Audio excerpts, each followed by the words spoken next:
Bismillahirrahmanirrahim. Assalamualaikum warahmatullahi ta'ala wabarakatuh. Nabda hazal majlis biqiraati umul kitab al-Fatihah. A'udzu billahi minasyaitonir rajim. Bismillahirrahmanirrahim. Alhamdulillahi rabbil alamin.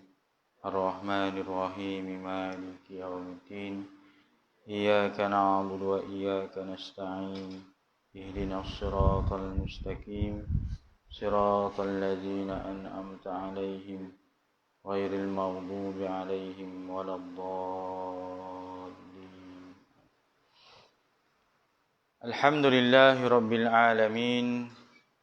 Wassalatu wassalamu ala asyrafil anbiya'i wal mursalin wa ala alihi wa sahbihi ajma'in. Nahmaduhu wa nasta'inuhu wa nastaghfiruh wa na'udzu billahi min shururi anfusina wa min sayyiati a'malina. Man yahdihillahu fala mudilla lahu wa man yudlilhu fala hadiya lahu. Arsalahu bil huda wa dinil haqq liyuzhirahu 'ala ad-din kullihi walau karihal kafirun. Qala Allah ta'ala fi kitabihil aziz, ya ayyuhalladzina amanu taqullaha haqqa tuqatih wa la tamutunna illa wa antum muslimun. Sadaqallahul azim. Amma ba'. Tuan-tuan sidang hadirin muslimin dan muslimat yang dirahmati Allah Subhanahu wa taala. Alhamdulillah, marilah kita sama-sama merafakkan setinggi-tinggi syukur kehadrat Allah Subhanahu wa taala.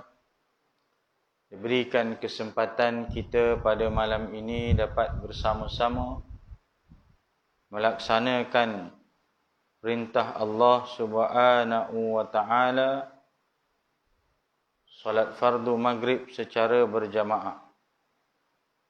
Dan kita diberikan kesempatan oleh Allah Subhanahu wa taala untuk kita berada di dalam majlis ilmu yang disebutkan kelebihannya oleh Nabi sallallahu alaihi wasallam.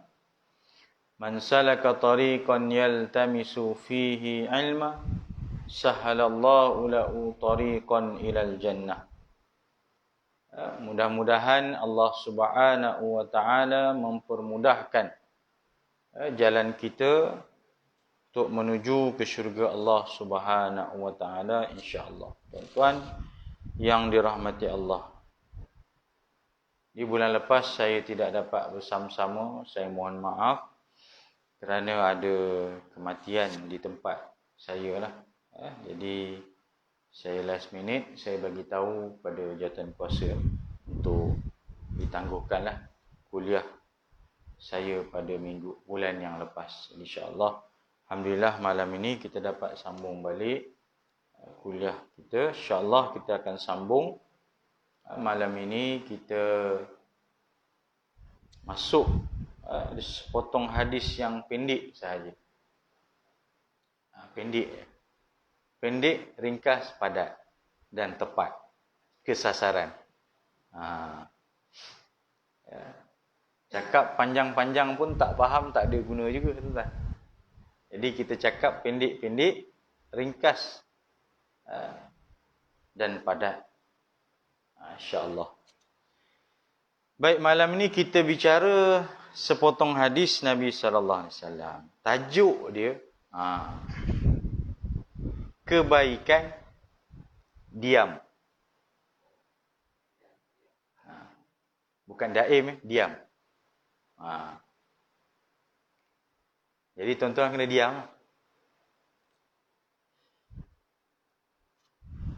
Baik. Nabi sallallahu alaihi wasallam menyebutkan dalam sepotong hadisnya daripada Anas radhiyallahu anhu, berkata Rasulullah sallallahu alaihi wasallam bersabda, as-samtu hikmah wa qalilun fa'iluhu. Itu saja untuk malam ni. Ada 4 patah perkataan saja. As-samtu hikmah wa qalilun fa'iluhu. Boleh ingat tak? 4 je. Selama ni panjang. Ni malam ni 4 je. Maksudnya apa? Sifat diam itu adalah hikmat dan sangat sedikit yang mampu melakukannya.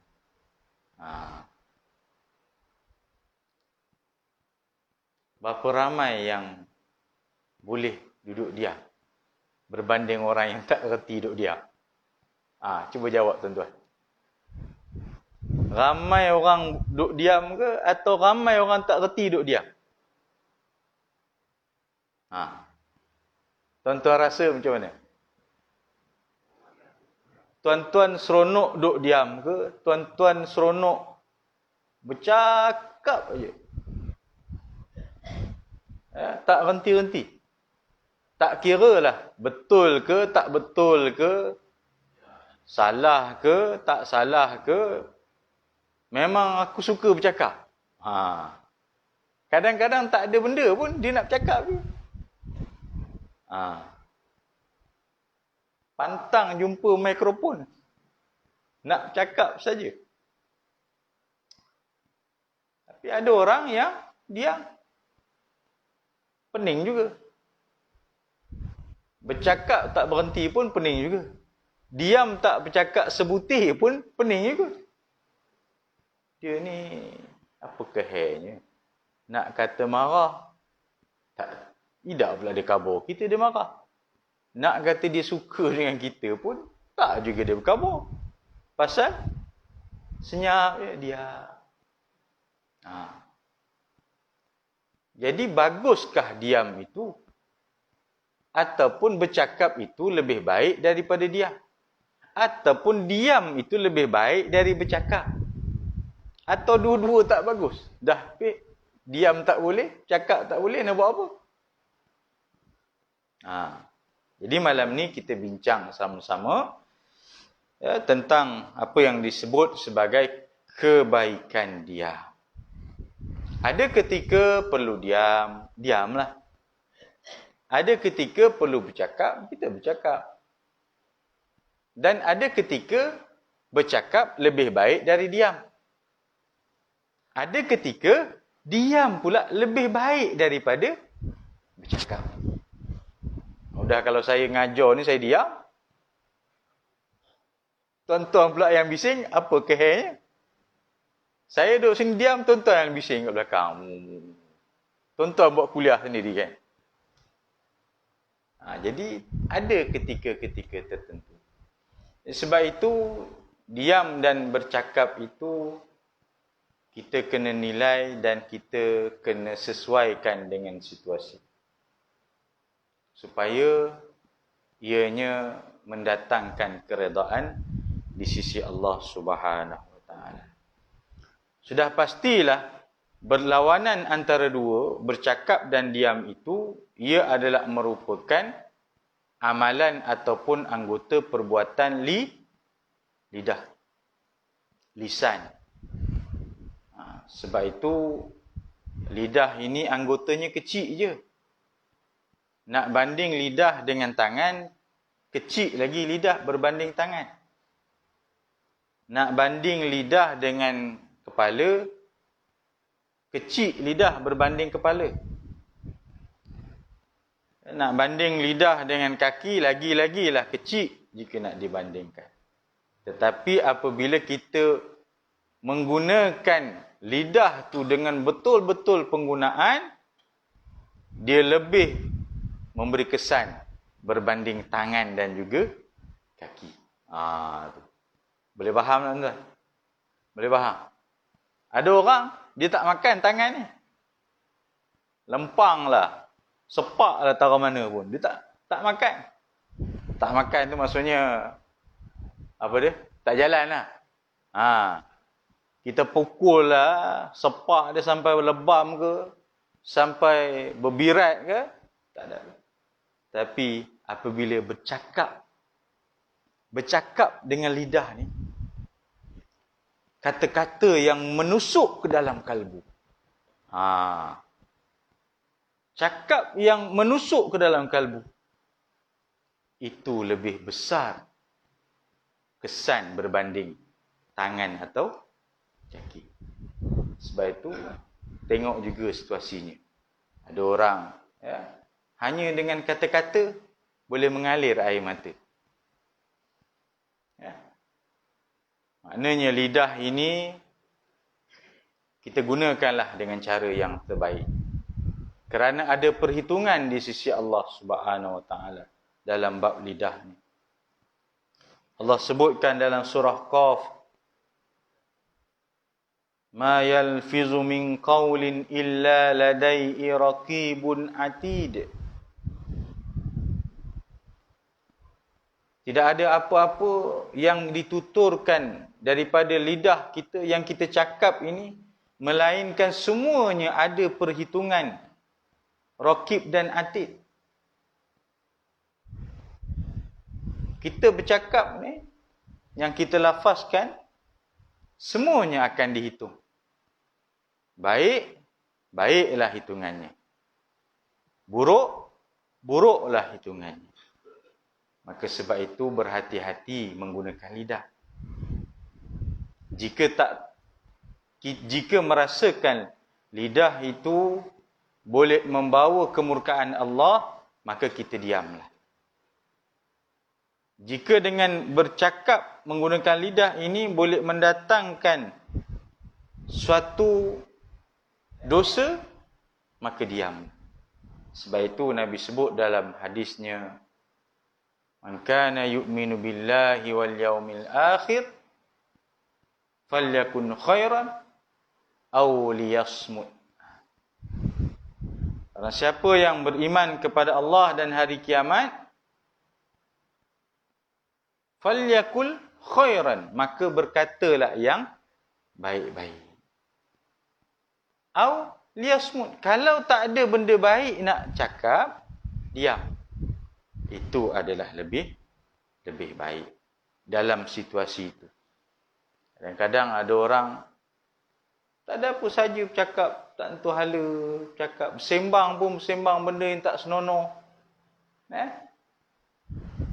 Dan dijadikan benda yang tak senonoh itu satu benda keseronokan bagi dia. Betul, kita perlu ada gurau-gurauan. Tak salah bergurau. Tapi kalau gurauannya itu keseluruhan, hampir keseluruhan kata-kata yang diucapnya itu adalah perkataan-perkataan yang tak digemari, tak disukai oleh Allah Ta'ala, ataupun tak disukai oleh orang, maka tinggalkanlah. Tak payahlah kita memanjang-manjangkan kata-kata yang tidak mendatangkan manfaat. Sebab itu orang selalu sebut lidah itu tidak bertulang. Ada orang lidah bertulang? Tak ada. Sebab apa? Sebab lembutnya lidah itu mudah terlepas cakap. Orang kata apa? Terlajak perahu boleh diundur. Terlajak kereta pun boleh undur lagi. Terlajak kata-kata buruk padanya.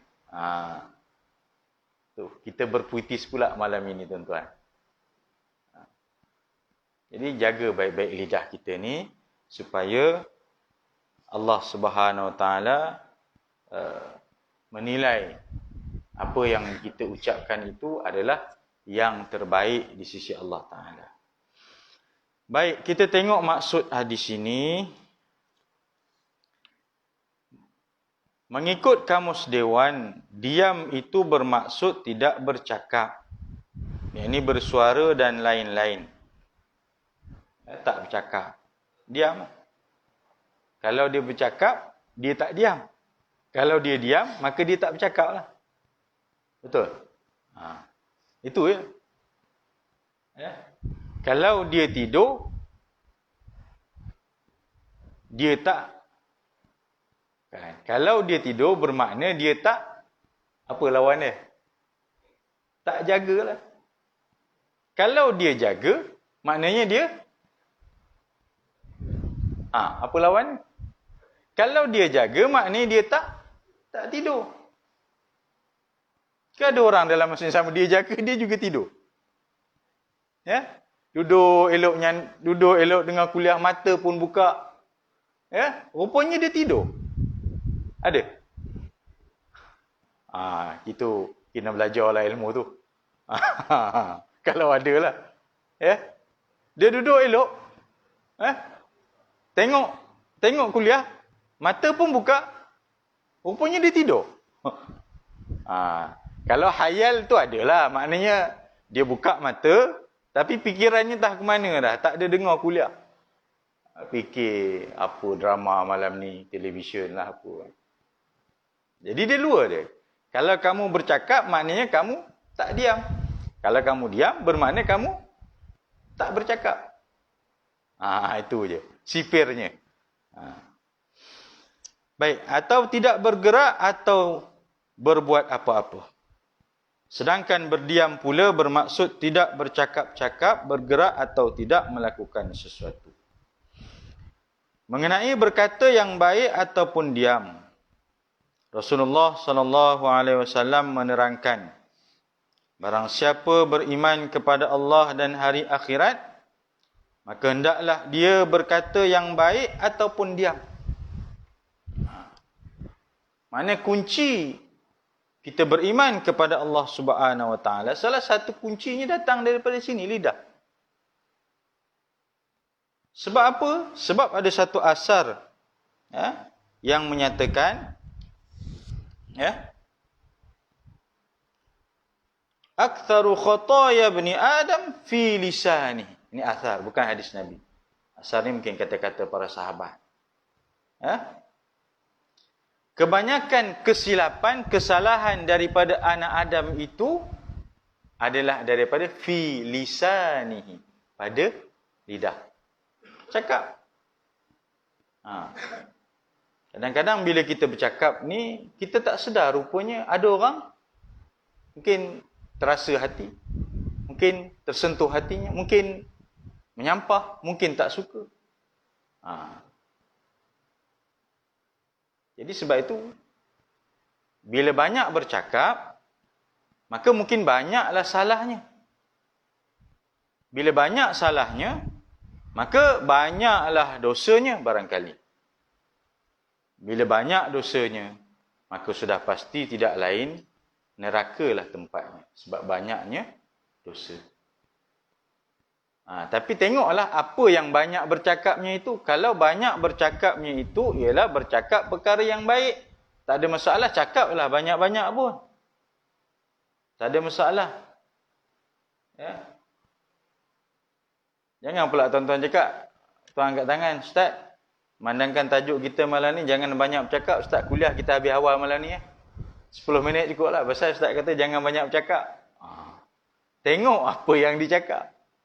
Kalau sembang tak tentu hala, udahlah, sekejap udah. Tak payahlah panjang-panjang. Ya. Jadi, kebanyakan kesalahan yang dilakukan, aktsaru khataya bani Adam fi lisan. Banyak kesilapan kita berlaku pada lidah. Kerana lidah, orang kata apa? Kerana pulut santan binasa. Kerana mulut badan binasa. Mulut tu maksudnya lidah lah. Kalau tak ada lidah, mulut tak boleh bercakap. Tak ada bunyi nak bercakap. Jadi maka kita peliharalah tuan-tuan panca indera lidah kita ini. Ya. Kerana ada satu kata-kata daripada Ja'far Shadiq. Dia kata apa? Lisanul aqil wara'a qalbi. Wa qalbul ahmaq wara'a lisan. Maksud dia apa? Lidah orang yang berakal, orang yang berfikir, terletak di belakang hatinya. Tetapi lidah orang-orang yang bodoh, bukan lidah, tetapi hati orang-orang yang bodoh terletak di lidahnya. Saya ulang sekali lagi, lisanul aqil wara'a qalbi. Lidah orang-orang yang berfikir ialah terletak di belakang hatinya. Wa qalbul ahmaq wara'a lisan. Adapun hati orang-orang yang bodoh terletak di belakang lidahnya. Maknanya orang-orang yang berfikir ni lidahnya terletak di hati. Sebelum nak bercakap dia fikir panjang. Sebelum nak bercakap dia fikir, kalau aku cakap ni betul ke? Kalau aku bercakap ni adakah menyalahi? Kalau aku bercakap ni adakah nanti ada orang terasa? Kalau aku bercakap ni menyebabkan orang benci dia. Banyak benda dia fikir sebelum bercakap. Tapi bagi orang-orang yang bodoh, lisanul ahmaq, lisanul ahmaq terletak pada belakang, bukan lisan. Hati orang-orang yang bodoh terletak di belakang lidah. Maknanya suka hati dia lah nak cakap. Dia bercakap dulu baru nak fikir. Bercakap dulu. Suka hati dia nak cakap apa. Lepas tu baru dia fikir. Saya minta maaf lah. Tak sepatutnya saya cakap macam tu. Sedap lah. Dah cakap macam-macam, senang cakap nak minta maaf. Betul, memang boleh minta maaf. Tapi hati yang terluka. Orang kata, nak memaafkan tu tak ada masalah. Tetapi nak melupakan bukan satu perkara yang mudah. Jadi sebab itu kita berhati-hatilah dengan lisan yang dikurniakan oleh Allah Subhanahu Wa Taala kepada kita ni, tuan-tuan. Baik. Justru itu Imam Syafi'i menyatakan maksud hadis ini adalah apabila seseorang hendak berkata, maka hendaklah dia terlebih dahulu berfikir. Apabila ternyata tidak ada bahaya atasnya, maka bolehlah bercakap. Tetapi apabila terjadi sebaliknya, maka hendaklah dia diam. Kalau kata ada benda-benda yang boleh mengajak orang kebaikan, boleh mendatangkan pahala, boleh memberikan motivasi kepada orang untuk beribadah, silakan, tak ada masalah. Tetapi jika kata-katanya boleh mendatangkan sesuatu dosa di sisi Allah Subhanahu Wa Taala, maka lebih baiklah diam daripada mengeluarkan kata-kata. Ya. Sebab itu ada beberapa situasi-situasi yang perlu kita bersuara. Contohnya apabila berhadapan dengan perkara kemungkaran, maka perlu bersuara. Tak boleh diam. Man ra'a minkum munkaran falyughayyirhu bi yadihi fa illam yastati' fa bi lisanihi fa illam yastati' fa bi qalbihi wa zalika adhaful iman. Itu tak boleh diam. Jangan guna hadis ni pula. Kita diam mudahlah.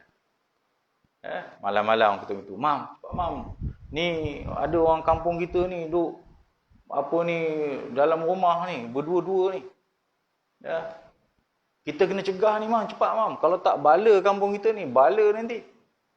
Imam pun kata, kita lebih baik diam. Kan dah dikata tadi, diam itu lebih baik. Jadi kita diam je lah. Tak mau. Sebab itu bertembung dengan kemungkaran, maka perlu untuk kita bercakap. Khususnya bercakap perkara yang benar. Ada satu kata-kata daripada Imam Ahmad. Iza sakatal alim taqiyah wal jahil yajhal famata yazharul haqq. Kata-kata daripada Imam Ahmad Ibnu Hanbal. Apabila orang-orang yang alim itu diam, dalam erti kata diam tu sebab play safe. Play safe tu tak? Play safe ni maksudnya jalan selamat lah. Baik aku diam. Ya, benda tu betul. Contohnya kemungkaran itu betul berlaku. Tapi orang-orang baik, orang-orang alim tak nak cakap banyak dia. Kita diam dah. Kang dia tak panggil aku ngajar sini lagi. Jadi aku tak payah cakap diam-diam dah. Ya, kalau khabar Kang, ya, bulan depan Ustaz minta maaf Ustaz, kuliah tak boleh lah Ustaz masjid kami. Ya. Pasal time Ustaz ngajar tu dah ada Ustaz lain, kami dah setting dah semua lah. Contohlah kan. Ya. Kalau aku cakap, aku tegur sekarang, dia pun tak panggil dah. Diam dah lah. Gitu. Iza sakatal alim taqiyah. Dia diam tu sebab play safe. Jalan selamat. Lebih baik aku diam daripada aku tegur jemaah ni apa semua kan. Ya. Kita tegur jemaah apa sembahyang ni tak betul lah. Ya. Imam baca tak betul. Apa baca macam ni. Ya. Ini dengan kuliah dan duduk macam ni apa ni. Semua benda tak betul. Udah tukang. Dapatlah notis. Takat ni je lah Ustaz. Tahun depan tak ada lah. Jadi, contoh. Wal jahil yajhal. Sementara orang yang jahil terus jahil. Orang alim, orang yang tahu, dia diam. Ini tak boleh. Ini diam yang tak boleh ni tadi. Yang mula-mula kita cerita diam yang sepatutnya. Yang ini diam yang tak boleh. Orang alim, orang yang tahu, dia diam bila dia nampak. Sebab jalan selamat, dia kata, play safe. Oleh kerana orang-orang yang alim, orang yang tahu ni diam, maka orang yang jahil terus jahil. Ya. Orang-orang yang jahil terus jahil. Famata yazharul haq. Ya. Maka bilakah kebenaran itu akan tertegak? Kalau dah semua tak berani nak cakap, habis. Semua fikir, Kang cakap lebih kena gam pula. Diam dah lah. Contoh tuan-tuan. Pernah satu ketika lu gam ni sensitif sungguh. Ya. Ataupun yalah, apa-apa jugalah yang bukan maksudnya tegur tu untuk masjid. Mungkin tegur hal kampung ke, tegur hal kawan ke kan, contoh. Ya. Tegur bos. Apa bos ni, besok dapat notis kena tukar. Bos tak boleh buat macam ni bos. Ini kenderaan jabatan. Kenderaan jabatan takkan bos buat angkut bawa anak beranak bos pergi cuti berkelah. Tak boleh bos. Ni kenderaan jabatan ni untuk urusan rasmi. Aku bos ke kamu bos? Besok notis pertukaran. Jadi kalau aku cakap sekarang, aku tegur bos aku sekarang, aku ke hulu sana sekarang, biar aku diam dah lah. Tu contoh. Maknanya bukanlah contoh masjid. Nanti tuan-tuan ingat, teruk benar masjid ni, asyik masjid saja. Tak, semualah, mana-mana lah. Maknanya apa-apa yang berkaitan dengan perlu kita tegur, tapi kita nak tegur. Tak nak tegur bukan sebab apa? Sebab nak ambil jalan selamat. Ya, maka orang jahil akan berterusan jahil. Sebab apa ramainya orang jahat berterusan melakukan kejahatan di atas muka bumi? Kerana orang baik tidak menegur orang yang jahat. Orang baik diam 1000 bahasa. Tidak menegur orang-orang yang melakukan kejahatan. Jadi, ada kesempatan kita tegur. Tak mau Ustaz, dia bukan mau makan saman, tak apa, itu serah kepada Allah Ta'ala. Hidayah bukan kita yang bagi, kita hanya menyampaikan. Dia terima, silakan. Dia tak terima, serah kepada Allah Subhanahu Wa Ta'ala. Tapi ready lah lepas tu. Get ready lah. Macam-macam lah. Hantar WhatsApp lah, hantar surat layang lah, hantar aduan lah, macam-macam lah tuan-tuan. Macam-macam. Manusia ni begitulah. Ya. Nama manusia memang begitu. Ya. Perbalahan, tak puas hati ni mana-mana pun ada tuan-tuan. Ya. Baik. Boleh ke tuan-tuan ni? Ke nak berhenti dah? Boleh lagi? Tenang-tenang tuan-tuan. Ya. Ini saya cerita umum ni, tak ada kaitan mana-mana pun. Abul Qasim Al-Qushairi berkata, diam yang tepat pada waktunya adalah perkara yang sangat mulia. Ya. Diam yang tepat pada waktunya adalah perkara yang sangat mulia. Kadang-kadang tuan-tuan, kita tak perlu layan semua pun. Ada orang tak patut, apalah, itulah, inilah, macam-macam. Orang tak suka ni kadang-kadang, semua benda dia nak komplain. Dia nak cakap. Bukan semua benda perlu dilayan. Adakala diam itu adalah jawapan kepada soalan. Sebab bila kita menjawab, dia akan keluar satu lagi soalan lain.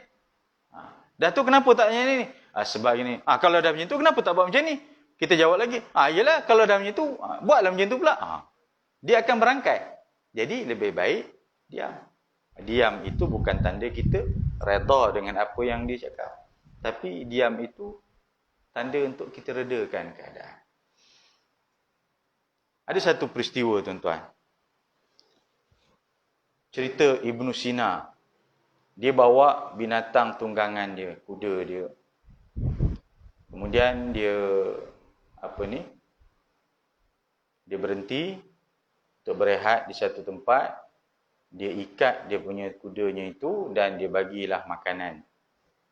Makanan kepada kuda dan dia pun rehat. Tak lama selepas itu ada seorang pula lelaki lain datang dengan keldai dia. Dia pun ikat ataupun tambat keldai dia dekat dengan kuda sebelah kuda dia, kuda Ibnu Sina itu tadi. Kemudian Ibnu Sina bagi tahu, dia kata, jangan kamu tambat rapat sangat dengan kuda aku ni. Nanti takut kuda tu tendang ke terajang. Kau dia mengamuk ke apa kan, kau angin tak kena ke. Teruk kuda keldai kamu sebab dia keldai, ini kuda. Tapi dia tak hirau. Yang penunggang keldai tak hirau. Dia kata, suka hati akulah. Aku punya keldai. Yang kau bikin panas apa pasal? Contohlah, itu bahasa sajalah saya nak tambah. Keldai aku, suka hati aku nak tambat kat mana pun.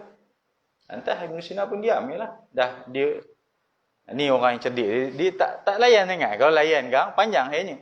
Diam Lepas tu jadi sungguh tuan-tuan, ya. Jadi sungguh. Kuda itu tendang. Kira mendatangkan kecederaan kepada keldai di sebelah dia tadi. Jadi dia marahlah. Dia marahlah kepada yang Ibnu Sina ni. Kenapa kuda kamu tendang kuda aku dah apa? Dia tak puas hati. Akhirnya dia mengadu kepada hakim supaya orang kata apa, bayar ganti rugilah, seolah-olah gitulah. Seolah-olah gitu. Maka hakim pun ringkas cerita. Ni bukanlah cerita macam hakim sekarang nak masuk mahkamah ke, ada lawyer ke apa. Ni mungkin dulu pun ceritalah kan. Jadi hakim tanya kepada dia, Ibnu Sina, apa yang kamu buat ni? Ibnu Sina tak jawab, dia diam. Lepas tu dia tanya balik pada penunggang keldai yang tadi.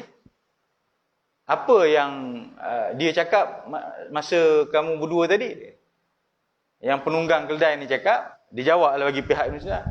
Tadi mula-mula bila aku datang, aku sampai, kuda dia dah ada situ, aku tambat sebelah. Dia bagi tahu aku, dia kata jangan tambat kat sebelah ni, nanti kuda aku terajang ataupun tendang kuda kamu, teruk nanti. Lepas tu hakim tanya, lepas tu apa dia? Lepas tu jadi sungguhlah. Jadi sungguh. Apa yang jadi? Jadi sungguhlah kuda tu tendang saya punya keldai ni sampai cedera. Lepas tu hakim pun diam. Tuan-tuan faham tak? Ibnu Sina tak cakap apa, dia diam. Akhirnya, dia sendiri yang jawab. Tindakan salah dia itu, dia sendiri yang dapat jawapan tu. Faham? Dia tak cakap. Ibnu Sina tak cakap. Hakim pun faham dah, dia kata.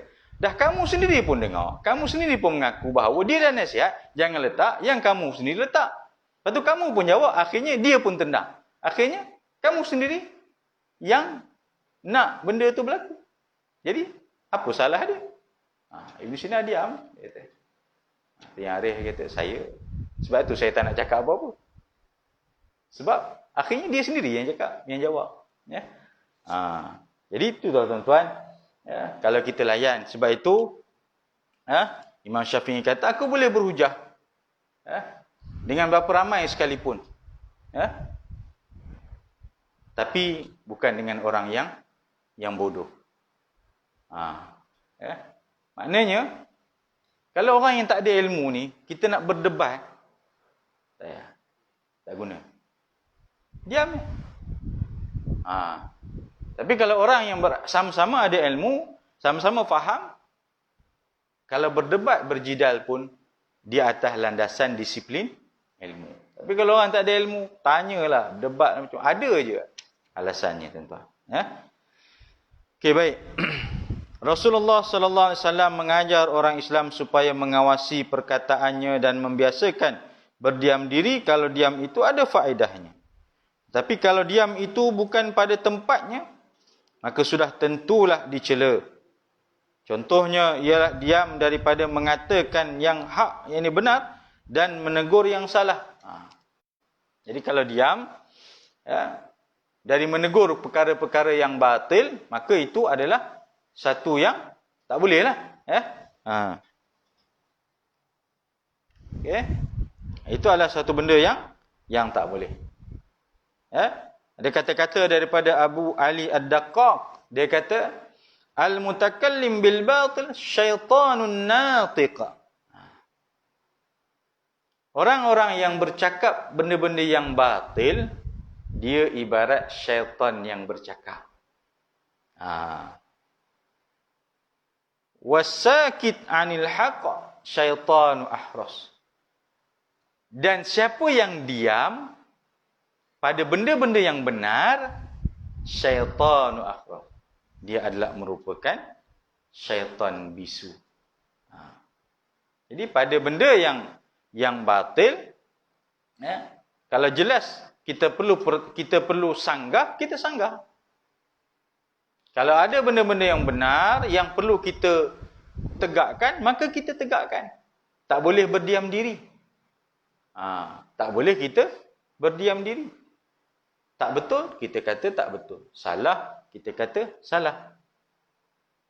Walau apa pun yang berlaku, sebab setiap yang benar itu datangnya daripada Allah. Al-haqqu mir rabbika fala takunanna minal mumtarin.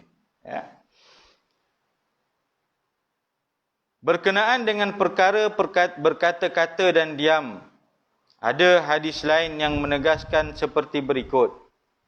Innaka lan tazala saliman ma sakatta fa iza takallamta kutiba laka au alaika. Maksudnya, sesungguhnya engkau sentiasa sejahtera selama engkau diam. Tetapi apabila engkau berkata, maka ditulis bagi engkau atau atas engkau, yakni yang baik ataupun jahat. Jadi kalau kata selagi mana kita diam, selagi itulah tidak ada apa-apalah. Tapi kalau kita mula bercakap saja, ada perkiraan di situ. Baik ke tak baik apa yang dicakap? Benar ke atau tidak benar apa yang dicakap? Ada hadis Nabi SAW yang disebutkan, yakrahu lakum thalasa, 3 perkara yang ditegah. Jangan buatlah. Yakrahu lakum thalasa. Apa yang pertama? Qila wa qala. Qila wa qala. Apa maksud dia? Bercakap pada perkara-perkara yang tak tahu sumbernya. Ini salah satu. Ini dalam bab jaga lidah ni lah. Elok-elok kita tak bercakap. Tu dah bagus dah lah. Tapi gatal juga lidah nak bercakap. Cakap pula pada benda yang tak tahu hujung pangkal. Qila wa qala. Benda yang tak pasti sumbernya. Sahih ke tidak? Betul ke tak? Maka kalau dia bercakap juga, sudah pasti akan mendatangkan fitnah kepada masyarakat atau orang sekeliling. Betah lagi zaman sekarang ni, zaman yang pantas maklumat tu sampai. Dia bercakap zaman sekarang ni, bercakap tu dipindahkan dalam bentuk tulisan. Orang buat dalam bentuk tulisan, WhatsApp ke, Facebook dan sebagainya. Dia cepat.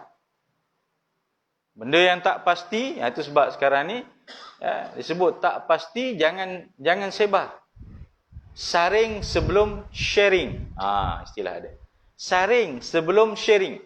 Maknanya sebelum kita nak share, nak kongsi apa-apa, saring dulu. Saring, pastikan. Ni daripada siapa ni? Siapa yang bercakap bagi maklumat ni? Ni dalam tempoh COVID ni, yang dah makin balik naik kes ni, bila wujud je kluster-kluster baru ni, mulalah macam-macam berita tersebar. Saya dah lalui dah benda ni. Bukan saya yang lalu COVID tu, bukan. Maksudnya isu itulah. Satu kes, kebetulanlah dia tu ada jawatan di masjid. Dia ada jawatan di masjid. Dan dia pun ada datang masjid. Dapat je tahu bahawa dia positif. Sebab dapat daripada maknya atau ahli keluarganya yang juga positif. Habis kecoh semua. Satu kampung, satu masjid. Kita kena tutup lah masjid ni. Kita jangan datang masjid ni. Sebab dah ada seorang yang kontak dah positif lah. Masjid sebelah pula siap cakap tak dibenarkan orang daripada kampung sebelah sembahyang masjid dia. Sampai macam tu. Akhirnya orang kelang kabut. Kata tenang-tenang lah. Sebab benda ni dalam kawalan. Jadi bila tak ada sumber yang sahih, jangan cakap. Diam-diam. Qila wa qala. Itu maksudnya. Nabi cegah, jangan buat macam tu. Kalau nak cakap, biar cakap benda yang pasti dan betul. Yang tak pasti. Sama macam hadis ke contoh. Hadis tu tak tentu betul ke hadis. Kadang-kadang mungkin riwayat tu riwayat yang kalau kita kata hadis yang ialah walaupun bukan dia sampai martabat sahih, mungkin paling tidak hasan ke. Jangan sampai hadis yang maudhu', hadis palsu. Main rembat je asal bunyi-bunyi Arab, dia pun cakap dia. Nabi SAW bersabda, padahal itu bukan hadis. Itu sebab jangan cakap. Bila tak tahu sumber, diam. Ataupun kita semak dulu. Betul ke ni hadis? Semak balik. Okey, ni betul hadis. Sahih Bukhari, hadis bilangan 1456. Dalam bab solat contohnya. Okey, clear? Ini tak tahu hukum pangkalnya, kita pun main sebar je. Itu yang pertama. Qila wa qala. Yang kedua, wa kathratus su'al. Jangan banyak tanya. Ni Nabi cegah ni. Orang suruh diam lah. Betul. Tak faham tanya. Tanya tu pada-pada lah. Ni tanya benda-benda yang saja bertanya. Benda-benda yang orang kata apa? Tanya bukan sebab nak tahu, tapi tanya sebab saja benda yang tak faedah.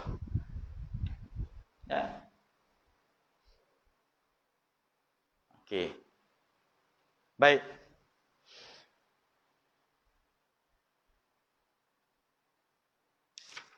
Daripada Abu Hurairah, Anas bin Malik radhiyallahu anhu meriwayatkan daripada Rasulullah sallallahu alaihi wasallam bersabda, "Alaika bihusnil khuluq wa tulis samti, fawalladhi nafsi biyadihi ma tajammalal khalaiqu bimithliha."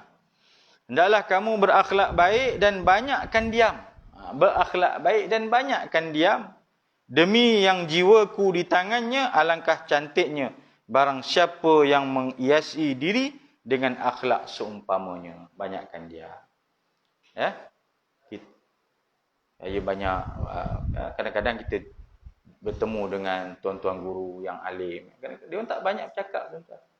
Tak banyak bercakap. Tapi jenis tak banyak bercakap, diam-diam ubi. Diam-diam ubi, berisi. Ya. Tak banyak bercakap. Tapi ilmunya tinggi. Kalau kita tanya sepatah, jawab sepatah. Ya. Minta maaf lah nak habiskan zikir. Zikir. Yang kita habiskan zikir bersembang. Tak apa-apa bersembang. Ya.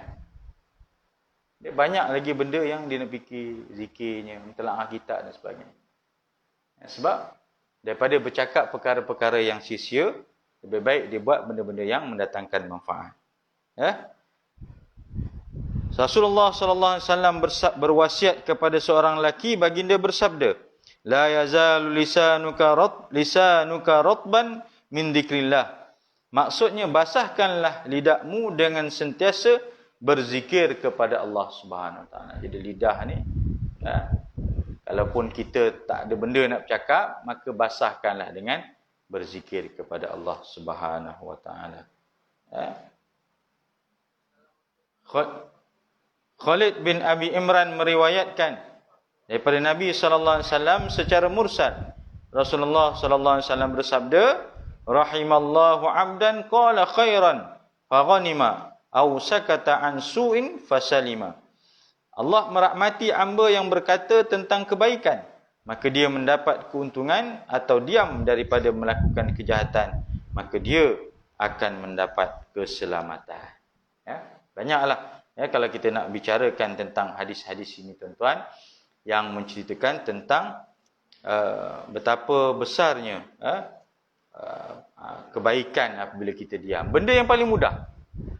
Amalan yang paling mudah kita buat. Tak perlu buat apa-apa. Duduk, diam. Duduk, diam. Itu pun sudah dikira satu amalan yang besar di sisi Allah Ta'ala, daripada kita bercakap yang mana percakapan itu menjauhkan kita ataupun tidak mendatangkan keredaan di sisi Allah Subhanahu Wa Taala. Maka diam ketika itu mengambil tempat yang terbaik untuk kita terus takarrubkan diri kepada Allah Ta'ala. Ya? Dan saya tutup dengan sepotong hadis Nabi SAW yang biasa kita dengar, "Al-muslimu man salimal muslimuna min lisanihi wa yadihi." Orang-orang Islam atau orang Muslim itu ialah siapa yang mensejahterakan orang-orang Muslim daripada lisan, lidahnya dan juga tangannya. Jadi kita sama-samalah guna nikmat panca indera yang Allah Ta'ala kurniakan kepada kita, khususnya lidah ini, pada perkara-perkara yang bersesuaian. Jika perlu bercakap ketika itu, bercakaplah dalam erti kata-kata yang mendatangkan keredaan Allah. Jika tidak ada keperluan bercakap, maka diamlah ketika itu, mengambil tempatnya supaya ruang itu dapat menarik keredaan Allah Subhanahu Wa Taala. Jadi tuan-tuan dan rahmati Allah Taala, saya rasa cukup sekadar itu apa yang dapat kita bincangkan pada malam ini. Mudah-mudahan ianya mendatangkan manfaat kepada kita, khususnya untuk menjaga dan memelihara lidah kita daripada terjebak kepada perkara-perkara kemurkaan di sisi Allah Subhanahu Wa Taala. Wallahu a'lam. A'udzu billahi minasyaitonir rajim. Bismillahirrahmanirrahim. Allahumma ij'al jam'ana hadza jam'an marhuma wa tafarraqna min ba'dihi tafarruqan ma'suma. Allahumma nawwir qulubana bi nuri hidayatika kama nawartal arda bi nuri syamsika abadan abada birahmatika ya arhamar rahimin. Rabbana atina fid dunya hasanah wa fil akhirati hasanah wa qina adzabannar. Wa sallallahu ala sayyidina Muhammad wa ala alihi wa sahbihi ajmain. Alhamdulillah. Kita tangguh dengan tasbih farah dan salat nas. Subhanakallahumma wa bihamdika. Bismillahirrahmanirrahim. Al-'asr innal insana lafi khusr illa alladhina amanu wa 'amilus shalihat tawassaw bil haqq wa tawassaw bis sabr. Shadaqallahul azim. Assalamualaikum warahmatullahi taala wabarakatuh.